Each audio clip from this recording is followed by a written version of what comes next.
What if MicroStrategy bought ETH instead of Bitcoin? The company, which was founded by crypto billionaire Michael Saylor, is one of the largest HODLers of Bitcoin.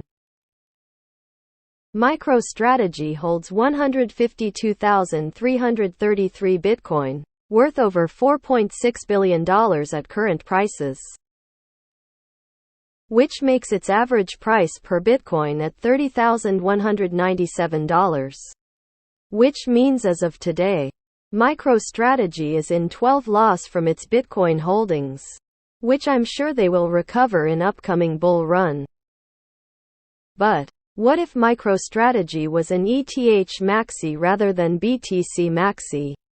How much profit loss would they have been in? So I calculated the amount with ETH price every time they declared they bought Bitcoin, and result came quite shocking. If they would have bought ETH on same days with exactly the same amount, then they would have had around 3.78 M 3.80 M ETH coins worth over $4.53 billion.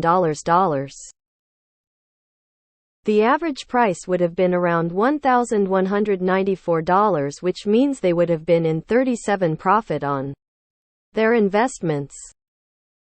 Well, I'm not saying they should have bought ETH, this is all just a fun point of view. If you guys will be interested, I would calculate the same for other coins like Doge, ADA, SOL, BNB, LTC, Link, and obviously Moons. TLDR, if MicroStrategy always bought ETH with same amount during same days, they would be in around 37% profit as of today, and currently with BTC they are in around 12 loss. IDK, but I just cannot imagine a reality where Michael Saylor is an ETH maxi rather than a BTC one. I don't think MicroStrategy would have chosen anything but BTC. I think scarcity of Bitcoin is the appealing factor for MicroStrategy. If MicroStrategy was buying ETH this entire time, they would have increased the ETH price and therefore increased their cost as they were buying it. I believe they would be in a similar situation they are in with BTC. It would be NanoStrategy instead. If they hadn't bought Bitcoin, Ethereum wouldn't be at the price it is today. There's no second best. Yeah, but then they would be sitting on a big bag of shitcoin, so would be in around 37% profit as of today, and currently with BTC they are in around 12 loss. When investing large capital, ROI isn't the major concern, it's preservation of wealth first and then reasonable ROI.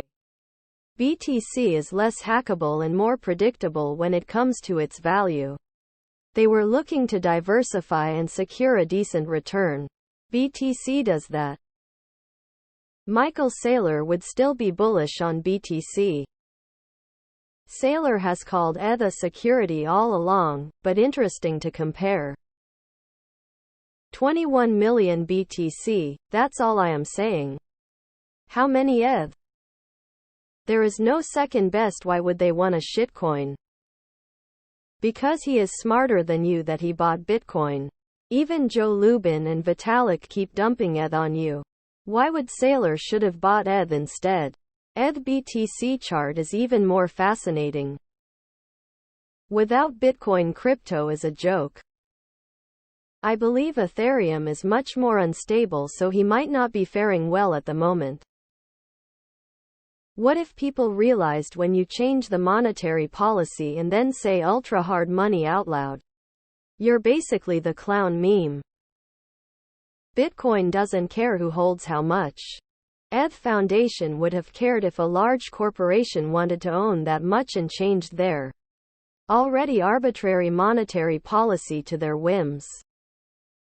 Lol, why buy a centralized captured shitcoin when you can buy the hardest currency ever?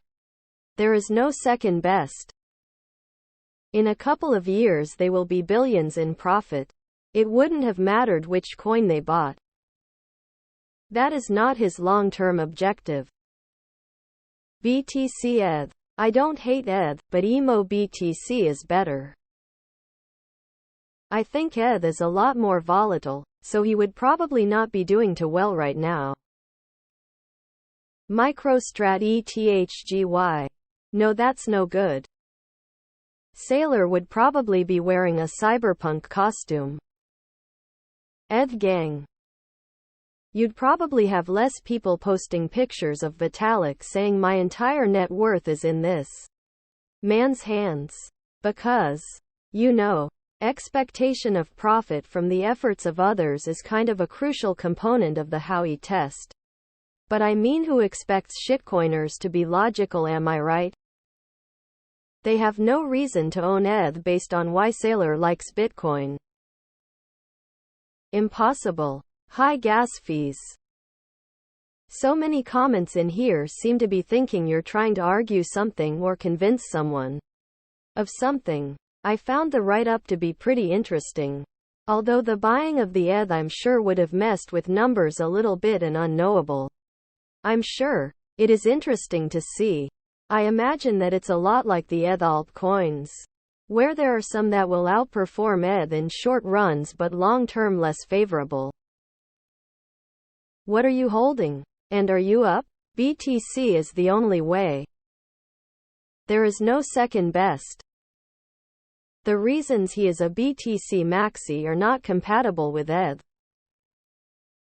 They wouldn't, because ETH doesn't have the same principles as Bitcoin. Michael Saylor is a Bitcoin maxi for a reason. He would have bought an ICO, mutable, centralized thing, not Bitcoin. You are ignoring risk. Saylor would never buy Ethereum as he rightly knows it's a security with an issuer.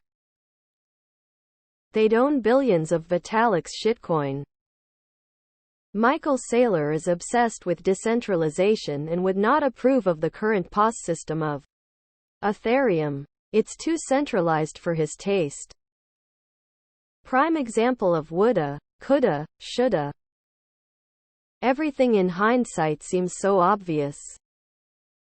They will, when we run out of BTC at a price of $6.546.453 apiece. It's interesting to think about.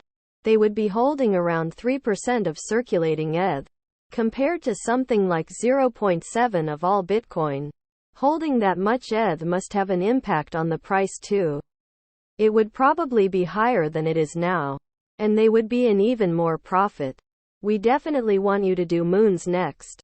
I want to see how putting $4.5 billion into a crypto with a market cap of $30 million even works.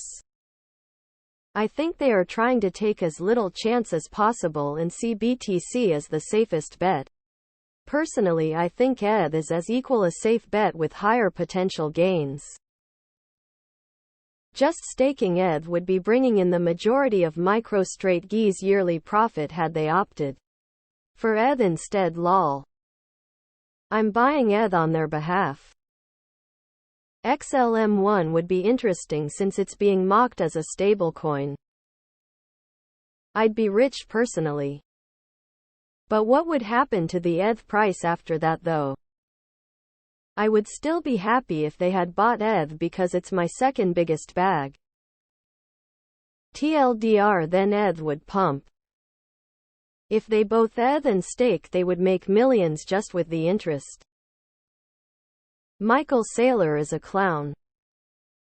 Well, that's what surprises me, that he didn't buy any ETH, especially now that there is burning and staking to get an easy return.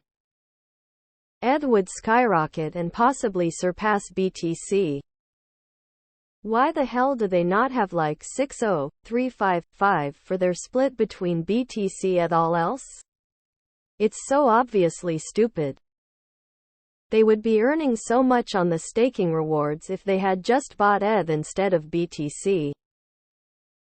I can imagine once Bitcoin is at an ETH, they might move into couple others like ETH. Imagine if Saylor ditched all BTC in favor of moons. Plus they could stake and earn even more. In 5 years' time. They would thank God every day they didn't buy BTC.